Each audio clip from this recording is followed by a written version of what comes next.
پاک علیہ الصلوۃ والسلام کی دنیا میں تشریف آوری یہ اللہ پاک کی تمام نعمتوں سے بڑی نعمت ہے، اور ہم اللہ پاک کی اس نعمت کا شکر ادا کرنے کے لیے بہانے ڈھونڈتے ہیں، مسجدوں میں، گھروں میں، گلیوں میں، بازاروں میں، میدانوں میں، حتیٰ کہ کھیتوں اور کھلیانوں میں اللہ کا اور اس کے محبوب کے میلاد کا ذکر اس لیے کرتے ہیں کہ اللہ پاک اپنی حفظ و امان عطا فرما دے۔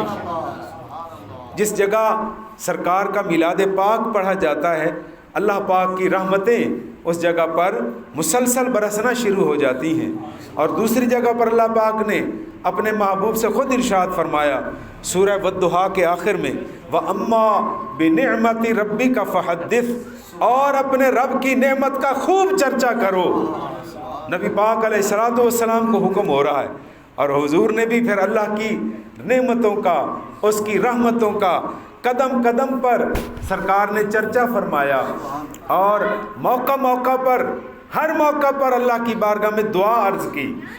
یہاں بھی ہم اسی نیت کے ساتھ آتے ہیں کہ اور کسی جگہ پر ہماری دعا قبول ہو یا نہ ہو، وہ بے نیاز جو ہوا، ہمارا کیا زور ہے اس کے ساتھ، اس کے سامنے تو عاجزی کا سکہ چلتا ہے۔ تو میلاد شریف کی محفل پاک میں ہم یہ سہارا لے کر اللہ کی بارگاہ میں اپنی دعائیں عرض کرتے ہیں، کیونکہ اللہ پاک پھر اپنے ہماری دعاؤں کو نہیں دیکھتا، اپنے محبوب کو دیکھتا ہے۔ وسیلہ کس کا پیش کیا جا رہا ہے؟ اور نبی پاک علیہ السلام کی خدمت میں حضرت انس بن مالک رضی اللہ تعالی عنہ کی والدہ صاحبہ آپ کو بچپن میں لے کر حاضر خدمت ہوئیں اور عرض کی، یا رسول اللہ اس بچے کے لیے دعا فرمائیں۔ تو نبی پاک علیہ السلام نے جو دعا فرمائی وہ سن لیں، وہ پاک الفاظ جو لبہائے مصطفیٰ سے نکلے، سرکار نے اللہ کی بارگاہ میں یوں عرض کی، اللہم اکثر مالہ و ولدہ و بارک لہ فیما آتیتہ، اے میرے اللہ انس بن مالک کے مال میں اضافہ فرما، اس کی اولاد میں اضافہ فرما، اور جو برکتیں تو نے اسے عطا فرمائی ہیں ان میں مزید برکتیں عطا فرما، جو کچھ انعام عطا فرمایا ہے اس میں برکتیں عطا فرما۔ تو پھر سنیے اللہ پاک نے اپنے محبوب کی دعا کیسے منظور فرمائی، کیسے مقبول فرمائی۔ سرکار کی دعا پیش ہونے کی دیر تھی، اللہ پاک نے کیسے قبول فرمایا؟ حضرت انس بن مالک رضی اللہ تعالی عنہ کو اللہ پاک نے مال و دولت کی اتنی فراوانی عطا فرمائی کہ آپ لوگوں کو تقسیم کرنے والے بن گئے۔ نعرہ تکبیر، نعرہ رسالت، نعرہ تحقیق، حق چالیہ، نعرہ حیدری، تاجدار ختم نبوت، زندہ باد، زندہ باد، ماشاءاللہ۔ جی ہم بھی عرض کر رہے ہیں، بلکہ اس سے بھی زیادہ سنیے، مال و دولت آپ تقسیم کرنے والے بن گئے، غریبوں کی، مستحقین کی مدد کرنے والے بن گئے، اور وولدہ، اور اولاد 100 کے قریب آپ کے بیٹے اور بیٹیاں تھے۔ حضرت انس بن مالک کی اولاد 100 کے قریب تھی، اور نعمتیں ایسی عطا ہوئیں، سب سے زیادہ عمر بھی آپ نے پائی۔ صحابہ کرام میں سب سے لمبی عمر حضرت امام اعظم امام ابو حنیفہ رحمۃ اللہ علیہ نے براہ راست مکتب نبوت کے اس حسین و جمیل شاگرد حضرت انس بن مالک کی زیارت بھی کی، ان سے سبق بھی حاصل کیے۔ تو ہم ان محافل میں آ کر اللہ کی بارگاہ میں دعا کرتے ہیں اور ہماری دعائیں قبول ہوتی ہیں۔ آج ہم نے دعا کرنی ہے تبسم صاحب کے لیے، ان سمیت پروردگار عالم سب مریضوں کو، زخمیوں کو، بیماروں کو صحت کاملہ عطا فرمائے، ان کو صحت کاملہ سے مزین فرمائے۔ تو حضرات محترم، نبی پاک علیہ الصلوۃ والسلام کے انعامات جو اللہ کی طرف سے آپ نے لے کر دیے، ہم تو اس کا شکر ادا کرنے کے لیے ان محافل کو سجاتے ہیں، اور اللہ پاک نے اپنے محبوب کو انسان تو کیا کائنات کی ہر شے کی طرف رسول بنا کر بھیجا ہے۔ جس طرح وہ ساری کائنات کا رب ہے، اسی طرح اپنے مصطفیٰ کو ساری کائنات کے لیے رحمت بنا کر بھیجا ہے۔ اور حضور کی رحمت کے جب تذکرے شروع ہوتے ہیں دل مومن خوش ہو جاتا ہے اور فخر سے سر بلند کر کے اٹھتا ہے کہ ہم کسی عام کے غلام نہیں ہیں، ہم مصطفیٰ کے غلام ہیں۔ ہم اس ہستی کے غلام ہیں جن کو اللہ پاک نے ساری کائنات کے لیے رحمت بنا کر بھیجا ہے۔ ایک اعرابی، جس کو ہم پنجابی میں دیہاتی کہتے ہیں، جو شہر سے باہر کھیتوں میں یا بستیوں میں گاؤں میں رہتا ہو، اس کو عربی میں اعرابی کہتے ہیں۔ کیا کہتے ہیں؟ اعرابی۔ وہ حاضر خدمت ہوا، عرض کی یا رسول اللہ، آپ بھی کہہ دیے صلی اللہ علیہ وعلی آلہ واصحابہ وسلم۔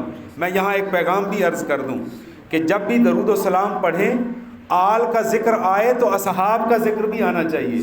کیوں کہ آل بھی شان والے، اصحاب رسول بھی شان والے۔ آل رسول کو بھی ہمارا سلام اور اصحاب رسول کو بھی ہمارا سلام۔ تو جہاں بھی موقع ملے، جہاں امام حسین پاک کا ذکر کیا جائے، وہاں میں اپنے نعت خوان دوستوں سے، نقیب محفل سے بھی عرض کرتا ہوں کہ جہاں امام حسین کا ذکر ہو، وہاں امام حسن کا بھی ذکر ہو، کیونکہ اگر حسین شان والا ہے تو حسن بھی شان والا ہے۔ وہ بھی علی کا خون، یہ بھی علی کا خون۔ انہوں نے بھی حضرت فاطمۃ الزہرا کا پاک دودھ پیا ہوا ہے، انہوں نے بھی حضرت فاطمۃ الزہرا کا پاک دودھ پیا ہوا ہے۔ وہ بھی جنت کے جوانوں کے سردار، یہ بھی جنت کے جوانوں کے سردار۔ وہ بھی شہید، یہ بھی شہید۔ اور ساتھ ساتھ یہ بھی عرض کر دوں، اگر امام حسین کا ذکر کرو گے تو امام حسن خوش ہوں گے، اور اگر امام حسن کا ذکر کرو گے تو امام حسین خوش ہوں گے۔ آپ امام حسن کو تو خوش کرتے ہیں، امام حسین کو بھی خوش کیا کریں۔ اسی طرح اصحاب رسول، خلفائے راشدین، یہ سب حضور کے در کے منگتے ہیں اور ہمارے سروں کا تاج ہے۔ سرکار کی بارگاہ میں وہ عربی حاضر ہوا، ٹھیک ہے نا، حاضر خدمت ہوا، یا رسول اللہ میرے رومال میں، کپڑے میں کوئی چیز چھپی ہوئی ہے، آپ اگر بتا دیں تو میں ایمان لے آؤں گا۔ آپ اگر ارشاد فرما دیں کہ یہ کیا ہے تو میں ایمان لے آؤں گا۔ نبی پاک علیہ الصلوۃ والسلام نے ارشاد فرمایا، اچھا پھر آپ ہم سے یہ جائزہ لے رہے ہیں کہ ہمیں پتہ ہے یا نہیں ہے؟ ہمارے رب نے ہمیں سب کچھ عطا فرما دیا ہے، سارے علم کے خزانے عطا فرما دیے۔ تو سرکار نے فرمایا پھر سنو کہ تمہارے کپڑے کے اندر کیا چھپا ہوا ہے۔ میری بارگاہ میں آنے سے پہلے تو جنگل سے گزر رہا تھا، تیری نظر ایک پرندے کے گھونسلے پر پڑی، اس پرندے کا نام ہے فاختہ۔ اس فاختہ کے 2 بچے زمین پر گرے، تو نے وہ اٹھا لیے۔ جب فاختہ کو پتہ چلا میرے بچے مجھ سے چھن گئے ہیں، گھونسلے سے گر گئے ہیں، اس نے دیوانہ وار پرواز شروع کر دی۔ جب اسے یقین ہو گیا کہ اس کے بچے، اب یہ حضور ارشاد فرما رہے ہیں، جب بیٹھے سرکار اپنی شہر پاک میں ہیں اور خبریں میدانوں کی دے رہے ہیں، سفر کی دے رہے ہیں، اس پہ تو نبی پاک علیہ السلام نے ارشاد فرمایا، جب تو نے اس کے بچے پکڑے، اس کی ممتا نے اسے مجبور کیا، اس نے اڑتے اڑتے اپنے آپ کو تیرے سامنے گرا دیا تاکہ تو اسے پکڑ لے، بچوں کو چھوڑ دے، پر تو نے بے وفائی کی، تو نے اس کے بچوں کو چھوڑنے کی بجائے اس کو بھی دبوچ لیا۔ اب وہ تینوں پرندے یعنی فاختہ اور اس کے 2 بچے وہ تیرے کپڑے میں چھپے ہوئے ہیں۔ حیران ہو گیا اور عرض کرنے لگا، یا رسول اللہ اس واقعے کا علم کسی اور کو نہیں تھا، آپ تو اپنے شہر میں تشریف فرما ہیں، آپ کے رب نے میری اس چھوٹی سی حرکت کو بھی آپ تک پہنچا دیا، ماننا پڑے گا کہ آپ اللہ کے سچے رسول ہیں۔ اب بس مجھے کلمہ شریف پڑھائیں اور اپنے غلاموں میں شامل کریں۔ نعرہ تکبیر، نعرہ رسالت، نعرہ غوثیہ، نعرہ حیدری۔ صحابہ کرام نے جب یہ سنا، عرض کی یا رسول اللہ فاختہ کے دل میں اپنے بچوں کے لیے اتنی محبت، اس نے اپنی جان کو خطرے میں ڈال دیا اپنے بچوں کی خاطر۔ آپ بھی تو اپنے بچوں کی خاطر محنت مزدوری کرتے ہیں۔ سلام ہے اس باپ کو جو صبح سے شام تک دکان پہ یا کھیت میں یا نوکری پہ یا محنت مزدوری پہ اس لیے کام کرتا ہے، پسینہ بھی اس کو آ رہا ہے، دھوپ کی تپش میں بھی وہ اپنا جسم جلا رہا ہے، تھک بھی گیا ہے، لیکن پھر بھی وہ محنت پر محنت کیے جا رہا ہے۔ اگر اس سے علی شاہد صاحب پوچھیں اور جناب آپ اتنا پسینے میں شرابور ہو کر ایسی محنت کیوں کر رہے ہیں، تو جواب میں یہی کہے گا نا، اب میاں بچوں کی خاطر کرنا پڑتا ہے۔ یہی کہتا ہے نا ہر بندہ، میاں اپنے بچوں کی خاطر کرنا پڑتا ہے۔ سلام ہے اس باپ کو جو اپنے بچوں کو رزق حلال کما کر کھلاتا ہے، اور سلام ہے ان پاک ماؤں کو جو اپنے بچوں کو بسم اللہ شریف پڑھ کر آٹا گوندھ کر سالن پکانے سے پہلے بسم اللہ پڑھ کر اپنے خامد کو اور اپنے بچوں کو کھلاتی ہیں۔ یقین جانیے جو خاتون اپنے گھر والوں کو بسم اللہ شریف پڑھ کر اور ہو سکے تو وضو کر کے کھانا پکانا کھلانا اس کا کام ہے، نمازیں پڑھوانا رب کا کام ہے۔ اس خامد کی، اس اولاد کی نماز قضا نہیں ہوگی، تلاوت قضا نہیں ہوگی، کیوں کہ اس کے پیٹ میں کھانا بسم اللہ شریف کی برکت والا موجود ہے۔ تو عرض کی صحابہ کرام نے، یا رسول اللہ ماں کی ممتا اتنی ہے کہ فاختہ نے اپنی جان کو قربان کر دیا اور اپنے بچوں کی خاطر۔ تو سنیے نبی پاک علیہ الصلوۃ والسلام کا ارشاد گرامی ہوا، اے میرے صحابہ، جب کوئی گناہ گار اللہ کی بارگاہ میں توبہ عرض کرتا ہے، معافی کا طلبگار ہوتا ہے، پروردگار عالم کو فاختہ کی ممتا سے زیادہ اپنے بندے پر پیار آ جاتا ہے اور اسے بخش دیتا ہے، اسے معاف فرما دیتا ہے۔ تو ہم یہی امید لے کر حاضر ہوتے ہیں کہ پروردگار عالم ہماری دعاؤں کو قبول فرمائے۔ اور آخر میں یہ چونکہ مہینہ ربیع الاخر ہے، اس مہینے کا نام کیا ہے؟ ربیع آخر، اور یہ حضرت غوث پاک سیدنا عبد القادر جیلانی محبوب سبحانی شہباز لا مکانی قندیل نورانی حضور غوث پاک کے بڑے عرس کا مہینہ ہے۔ آج جامع مسجد معینیہ میں بھی میں نے جمعہ کے خطاب پر بھی یہی کلمات آپ لوگوں کے سامنے پیش کیے، اور اب بھی حصول برکت کے لیے حضور غوث پاک کا ایک ہی بات کر کے اجازت لیتے ہیں۔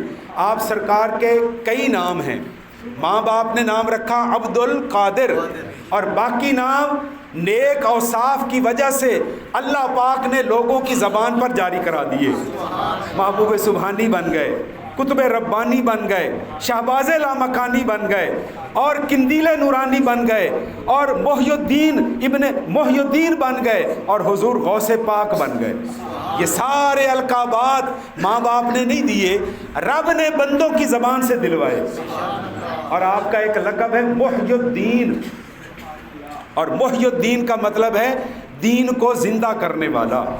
آپ خود ارشاد فرماتے ہیں، میں بغداد شہر سے باہر کہیں سفر پہ تھا، واپسی آ رہا تھا، راستے میں ایک بزرگ نحیف کمزور شخص کو دیکھا۔ جب اس کے قریب سے گزرا اس نے مجھے سلام کیا، نام لے کر، اے عبد القادر جیلانی تجھے میرا سلام ہو۔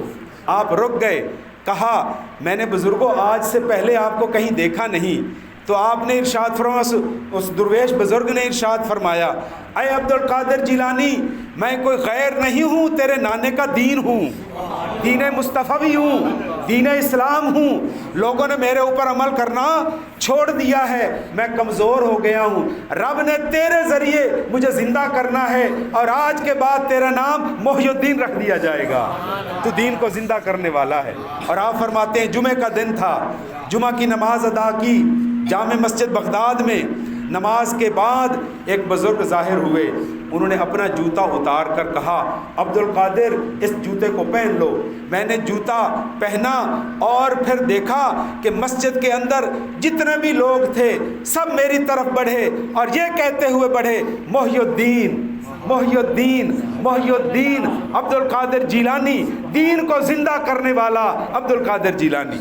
اور پھر آپ نے دین کو ایسا زندہ کیا، کیونکہ آپ امام حسن اور امام حسین کی اولاد پاک میں سے ہیں، اس لیے دین کو ایسا زندہ کیا کہ آج بھی ان کی سخاوت کے چرچے ہر